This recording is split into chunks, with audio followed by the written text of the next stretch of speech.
shown again with that roster, being the U.S. and getting out some really good results. And we know how big of a game it's going to be. And one of our keys is going to have to be to shut down him and shut down their midfield. Thank you. Thank you. Laura Armstrong, please. Hey, Alistair, thanks very much for taking the time here. I'm wondering, you mentioned, Panama and him being good at, understanding how to play in CONCACAF. How do you think your group as Canada has evolved and grown and has grown the understanding of how to win games and get results in this region? Hi, Laura. I think it's come down to just going through that long qualification process. It's really kind of hardened us. We went down and we experienced some tough things. So, going to the Azteca, as crazy of a moment that was, it wasn't something that we weren't fully prepared for, I think, which is a real testament to this group and the characters that are within this group. I think we got great leadership from the staff and from the older players here that have really guided us and not let us get too big or get down too low either. We know that qualification is going to be a roller coaster, but we have targets that we've set, and we know what kind of points total we'll get if we want to qualify at the top of the group or get one of those automatic berths.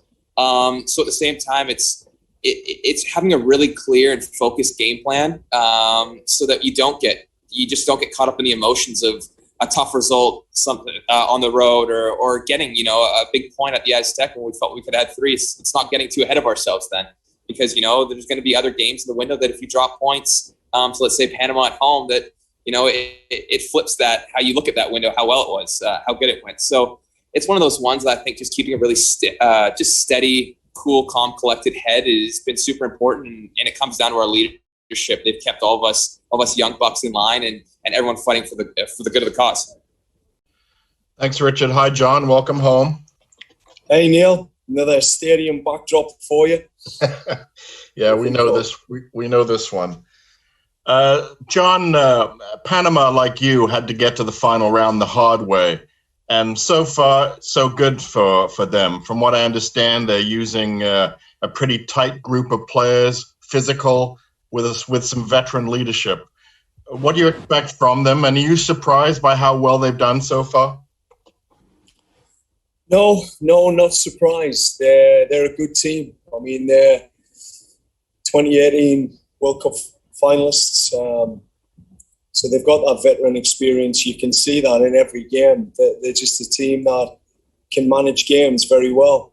That game away, home, to Mexico. The third game of the group stage was a big one for me because they're a team that aren't really rotating players. They rely on a veteran core, as you've said. The guys are playing a lot of accumulated minutes. And then you watch them in a third match against Mexico. We were a little bit wounded through that phase. And they were able to be 1-0 up until the 74th minute or 75th minute. And you just see how committed and connected that group are. So, coming through the hard way, I think, has hardened some of the teams similar to Canada. And they're a team that are well-deserved the position they are in the table. I think this is a really important game for this country. Thank you. Thank you very much. John Molinaro, please. Thanks, Richard. Hey, John. Thanks, as always, for taking the time to speak to us. And hope you're doing well. I'm just wondering, with regards to the result on the weekend, I mean, does that increase the urgency at all for a full 3 points here, or are we not at that point yet? Oh, absolutely. It increases the urgency. We want to win every game, and I think with this group, we're undefeated, and we'll take pride in that mantle. But at the end of the day, we need points on the board, and this is a group that want to win. We want to win football games. We don't want to be known for having a good performance. We want to be seen as winners with that winning mentality, winning behaviours. And I think, coming into this match, if there's any game we've got to win to really set the tone, it's this one.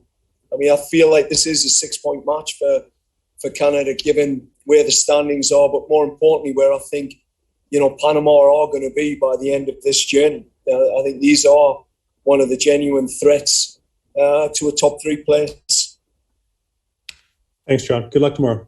Thank you. Thank you. Next, Peter Galindo. Thank you. Hi, John. Thanks for taking the time. Obviously, you do have many options available to you in the attack, but how much will a fresh Tajon Buchanan here help you, or a fresher Tajon Buchanan help you out on Wednesday? Yeah, it's crucial. We knew in the Mexico game we wanted one of Richie or Tajon to pick up a yellow. We did need one of those players, I felt, for the Jamaica game, either starting or coming off the bench.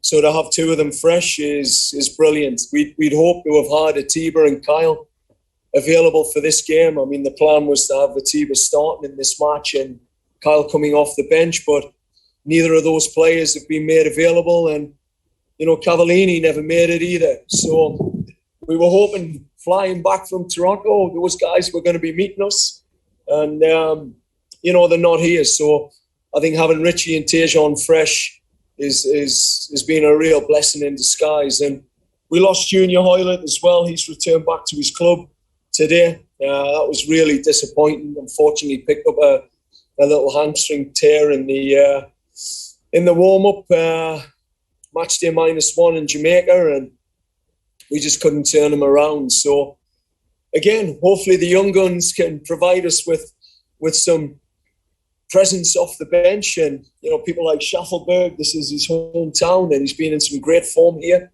Fingers crossed that Jacob can provide a spark here tomorrow as well. Thanks, John. Thank you. Thank you. We'll move to Laura Armstrong, please. Hey, John, thanks for the time again. Hey, Laura. You mentioned, changing these ties into 3 points. I'm sure it's easier said than done, given you've had good performances so far. But how do you make that leap? How do you prepare the group to try and get to that sort of next level? Well, I think we're home. I think that's a big thing, Laura. When you're on the road, you've got a lot against you. So you're not only fighting against your own mental performance. It'll be an opposition crowd. It'll be at times the referee. It'll be the conditions that aren't conditions that you're used to playing in. So, I think the first thing is you remove all of those excuses when you come home. We've got our crowd. We're on a familiar ground. We've been able to control our environment. Some of the guys were able to meet family members for Thanksgiving yesterday. So we're in a good space. I mean, I wouldn't say we're comfortable because I never create an environment where anyone can be comfortable. But, emotionally and mentally, we feel safe and we're at home. And I think that's a massive part when you think there's potentially 30,000 Canadians in here tomorrow night. I mean, as long as we can handle that, handle being in front of a packed out crowd, which I'm sure we've got enough winners in here that have got that experience. This could be a really good night for us. And, the edge, I think the fans will tip us over the edge. And then coming out of Jamaica, we just weren't ruthless enough in and around the penalty box. My substitutions were too late. Little learnings there. I could have injected the energy a bit earlier. So we're still learning, we're still developing, and there are some things we've seen in that game that we do need to improve. Thanks very much, John. Thank you very much, Laura. And we'll wrap up with one last question. And yes, confirm with full capacity, we have less than 2,000 tickets to fill the stadium. But John, if you can just talk about the inspiration that this group of players, will have is having on the Canadian public in terms of their performances so far. I think they're good men. I think anyone that knows these men, they're humble men. There's no. We've built a culture here where there is no egos. They're hardworking. Some of them are multi-millionaires. Some of them have done a lot in the game and seen a lot, but they've always got time for each other, time for the press, time for the fans. And I think that's all people want to see from their heroes, that they're real people. And you see that in their performances. You'll see they'll fight together for the jersey and they'll give everything. And I just heard Stephen Vittoria speak right at the end there, and he said, well, we'll leave every last bit of Canadian out here on the pitch tonight, tomorrow night. We'll have 30,000 fans, and we'll use every bit of energy they can give us to get those 3 points. And if we take 3 points tomorrow, Richard, people will still believe. They'll keep believing, and there'll be more belief, and more people will watch, and more people will attend the games, and it's building. But we have to keep performing. We have to win, and that's the goal for tomorrow.